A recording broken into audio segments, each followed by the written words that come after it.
Hello guys, আসসালামু আলাইকুম। তো অনেকদিন পর একটা ব্লগ ভিডিও করতেছি। তো ব্লগটা হইতেছে আমার একটা বন্ধুরে নিয়ে। ঠিক আছে, সে অনেক দূর থেকে আসছে আমার লগে দেখা করার জন্য। তো আপনাদের ওর কাছে নিয়ে যেতেছি। আসসালামু আলাইকুম। ওয়ালাইকুম সালাম ভাই, কেমন আছেন ভাই? আলহামদুলিল্লাহ, তুমি কেমন আছো? আলহামদুলিল্লাহ ভালো। তো বন্ধু, তোমার বাড়িটাতে কই? আমার বাসা মাইমেসিং নেত্রীকোনা।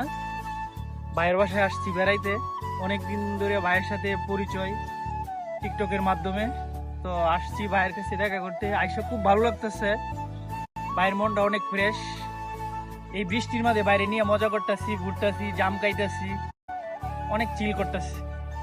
তো আমার এখানে এসে কি মানে নার্ভাস নাকি খুশি? না না, নার্ভাস হওয়ার কিছু নাই, অনেক ভালো লাগতেছে, ঘুরতেছি, সেই মজা নিতেছি। চিল মামা। চিল।